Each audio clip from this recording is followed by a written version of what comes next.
이재명 정부 5개년 계획 안에 행정수도 명문화가 개헌의제 가운데 하나로 포함됐습니다. 충청권의 오랜 수건이 수면 위로 다시 떠오른 셈인데 지역 분위기는 오히려 미온적입니다. 오늘은 행정수도 명문화가 가진 의미와 남은 과제는 무엇인지 한번 짚어보겠습니다. 단국대 정책경영대학원 이희성 교수 나와 있습니다. 교수님 어서 오십시오. 예, 안녕하세요. 네. 자, 먼저 시간이 좀 지나긴 했습니다만 국정이 가제안한 정부 5개년 계획 안에 이 행정수도 명문화가 개헌의제 가운데 하나로 포함이 됐어요. 정부 안으로 확정된 것도 아니고 국회 개헌특위라는 큰 산을 또 넘긴 해야 합니다. 그래도 시작은 한 셈인데 이 부분 어떻게 보십니까? 지역이 오랜 수건 사업이 명문화라는 부분이 의제로 채택됐다. 이건 네. 분명히 이제 정치적으로 성과는 있다고 보여집니다. 네. 그러나 이제 제도 변화까지는 산 넘어 산 아니겠습니까? 산 넘어 산이다. 네. 이러한 부분에서 이제 우리가 계속적으로 이 부분을 지켜봐야 되는데 개헌이라는 부분은 네. 앞서 말씀하셨다시피 너무 어렵습니다. 그렇죠. 국회의원의 네. 3분의 2가 동의를 해야 되고요. 찬성을 하더라도 또 국민투표까지 붙여야 되는데 네.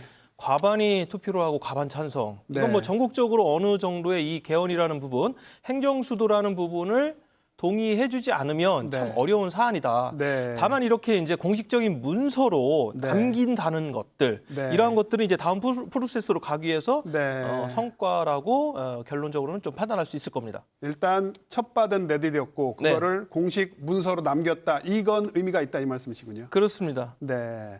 자, 말씀하신 것처럼 행정수도 명문화는 대선 공약도 아니었고요. 국정과제도 아니었습니다. 그런데 이번에 충청권 의원들의 어떤 강력한 건의로 충청권 의원들이 역할을 해서 이게 포함이 됐다. 이런 얘기가 나오거든요. 이 부분은 어떻게 보십니까?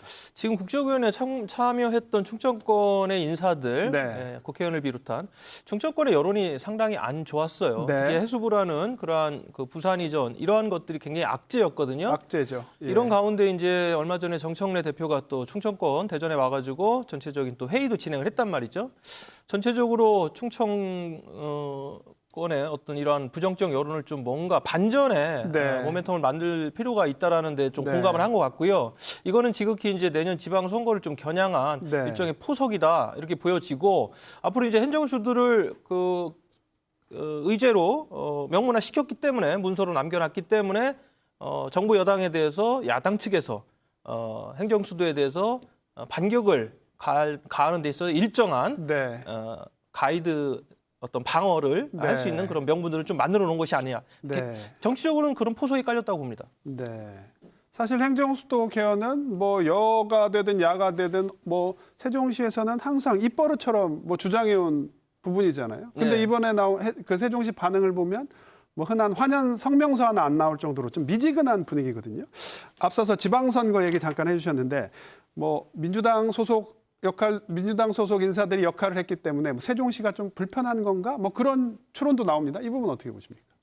맞습니다. 정치적 네. 계산이 깔렸다라는 것을 정치적 계산. 여야는 네. 다 알고 있고요. 네. 그런 부분에서 이제 공약 사항도 아닌 부분에 대해서 이렇게 갑작스레 네. 명문화가 의제로 채택이 됐기 때문에 네. 그런 부분에서 지금 국민의힘 측에 정확히 얘기하면 세종시 최민우 시장 같은 경우는 네. 이 부분에 대해서 환영을 해야 되나 네. 아니면 또 무언가 다른 목소리를 내야 되나 굉장히 좀 헷갈릴 수가 있고요. 네. 그런 부분에서 지금 아직까지 이에 대한 환영 논평이라든가 반응이 없다라는 것들이 이것들을 좀 반증하고 있다 이렇게 볼 수가 있겠습니다.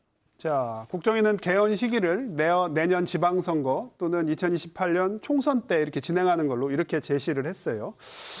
그런데 여당은 사실 특별법에 집중하는 측면이 분명히 있었고 지금 야당은 개헌 자체를 여당이 주도하는 개헌 자체가 좀 못마땅한 상황이잖아요. 이런 상황에서 행정수도 개헌이 실제적으로 이루어질 수 있을까? 이루어진다면 언제쯤 이루어질까? 이런 것들도 사실 궁금합니다. 개헌 자체는 지금 현 이재명 정부에서 국정과제 1호로 채택할 정도로 상당히 중요한 사안입니다만은 이 안에 또 이제 행정수도 개헌까지 포함을 시켰기 때문에 이게 과연 실현 가능하겠느냐. 네. 이런 부분에 대해서 정부 여당조차도 여당 내에서도 좀 회의적 반응은 있는 것 같고요. 네. 그런 부분에서 실질적인 특별법에 무게감이 좀 실린 것 같습니다. 그러다 보니까 이 부분에 대해서 특별한 어떤 입장을 좀 내기가 어렵고 또 상호 간에 입장차가 있는 것 같아요. 내부적으로는. 네. 그리고 이제 야당 같은 경우는 지금 충청권에서 내년 지방선거에서 이겨야 되는데 이렇게 지금 정치적 계산이 깔린 거를 던졌단 말이에요. 네. 그러니까 이제 야당의 입장에서는 이거에 대해서 어떻게 반응을 해야 될지 사실 정리하기가 되게 어렵고 환영을 해야 될지 아니면 반대를 해야 될지 그리고 또 한 가지는 개헌이라는 부분에 대해서 거리감을 일종의 좀 두는 것 같아요. 네. 그런 부분에 있어서 지금 현 시점에서 여나 야가 이 사안에 대해서 큰 입장을 내지 못하고 있는 게 아닌가 싶습니다. 네. 사실 이게 행정수도 명문화라는 게 굉장히 큰 국민적, 사회적인 합의잖아요. 근데 지역 내에서도 어떤 한 목소리가 나오지 않으면 이게 추진 동력을 얻겠느냐 이런 우려하시는 분 많습니다. 자, 충청권 대응 방안 어떻게 돼야 된다고 생각하시는지. 말씀대로 지금 원 보이스가 돼야 되는데 네. 원팀 컨센서스가 지금 작동이 안 되고 있어요. 네.